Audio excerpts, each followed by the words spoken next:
香港大埔宏福苑大火事件受到國際關注，有在英港人趁呢個週末喺唔同城市舉辦悼念活動。喺倫敦，星期五晚亦有港人組織舉行悼念會，活動於下午6時舉行。開始前半個鐘已經有超過20人排隊等待入場並帶上鮮花。放工過嚟，不過去咗買咗紮花先過嚟咯。悲痛咯，首先第一個感覺，然之後就憤怒，繼而就覺得失望。自己嘅鄉下啦，香港嘅一個悼念咯。其實即係某程度上，我覺得冇辦法嘅情況底下，我哋能夠做到嘅就係提升喺任何渠道，等大家都明白到，其實呢一個災難並非意外咯。工作人員向排隊嘅人派發黑絲帶，會場設有祭壇。唔少人喺告示貼寫上字句，貼喺連儂牆上。之後獻花，大部分人神情哀傷，有啲人甚至忍唔住流淚。祭壇台面擺滿鮮花，亦有人喺度摺白色紙鶴，場內亦點起電子蠟燭。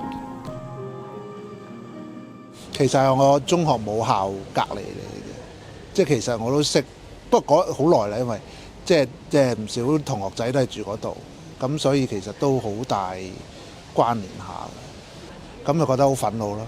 即係呢個好明顯唔係天災呢個人禍，其實即係同香港一樣咯，即係覺得而家係好陌生咯，即係都係走咗幾年㗎嘛，其實即係唔係好耐啦，但係好似已經唔同晒啦，所有嘢都係變咗好多。對我嚟講，最大嘅感受係好無力啊！因為喺外地，然後當大埔發生咁大件事嘅時候，你想幫手又唔知可以幫啲乜嘢啦。大家喺呢度雖然坦白講，我哋所做嘅嘢好有限，所以其實可以嚟到呢一個悼念會呢，對大家嚟講呢，都其實係一個心靈上嘅安慰啦。同埋大家起碼都可以將一份心意去傳達俾喺香港嘅受難者啦。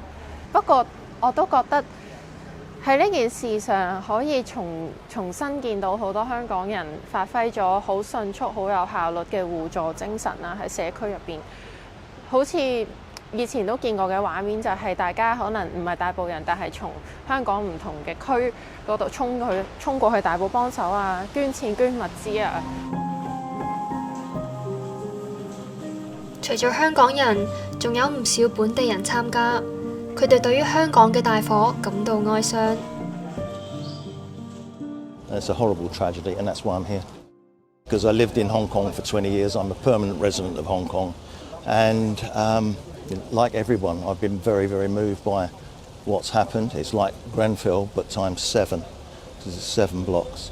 And I just feel that it's right that I should come here to pay some respects to those people and, hope that God will allow them to rest in peace. And all the people who have been affected by it and their families and their friends, you've got to find the strength from somewhere to carry on. But clearly someone is to blame for not supervising the materials that were used for the netting, that it wasn't properly treated. Whether that's the government or whether it's the contractors, I'm not really sure. Certainly somebody owns the responsibility. Yeah, I travelled today about 2.5 hours from Brighton. This is my girlfriend Manna, and of course it means a lot to everybody, but most especially her because she's from Hong Kong. To be honest, it really reminded me of Grenfell in London, because we had a similar situation in the UK a few years ago, you may remember, where everybody knew what happened and the people in charge kept saying everything that we know was not true. Unfortunately, I feel like the situation here is very similar, and everybody knows what caused this problem, and they're running away from it and blaming everybody. For me, it is quite upsetting because it also happened in the UK and now it's happened in Hong Kong, and no doubt it will happen in many other countries unless the people at the very top take the responsibility. So for me, it affected me more because we'd already seen it happen and now it's happened again. I really wanted to pay my respects in any way possible, and as I know a lot of Hong Kongers, they feel like a lot. They feel a lot like really helpless, and they feel very sad, and they feel because they are not in Hong Kong at the moment, and we know how Hong Kongers are. But I think the most heartwarming part as a Hong Konger is that Hong Kong people stepping out and helping other people. That's the essence of what it is to be a Hong Konger. Even like when we were waiting outside, it just represented, from my experience of what Hong Kong people were like, where, like for example, they came out and asked some elderly people, hey, if you're feeling cold, you should go to the front of the queue. Things like this, or offering, to give them additional clothes to keep them warm. 倫敦入夜後繼續落住毛毛雨，氣温低於10度。不過有唔少人放工後陸續嚟表達心意，排隊嘅人由街頭延伸至街尾。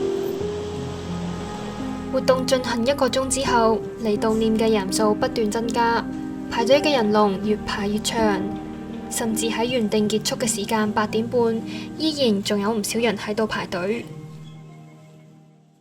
其實好感動啊！我嚟到見到嗰條人龍咁長呢，我日日都有留意呢方面嘅新聞，發覺每一日都有新，即係世界唔同嘅地方都有新嘅悼念嘅活動，唔同嘅地點都有。我自己覺得好感動同埋好安慰，即係我覺得我哋真香港人係真係好團結同埋好互愛咯。我香港教會嘅弟兄姊妹嘅教會就有人真係葬身火海咯，好難過啊！即係雖然唔係我直接識，咁但係都影到我識嘅，即係影響到我識嘅弟兄姊妹咯。佢哋嘅心情都好沉重，亦都不停咁樣 send message 叫我哋喺海外嘅人去代禱咁樣咯。最後活動喺大約夜晚8點半結束。主辦單位話有大約3000人前來致哀。除咗倫敦，包括曼城、愛丁堡等城市，呢個週末亦都有悼念活動。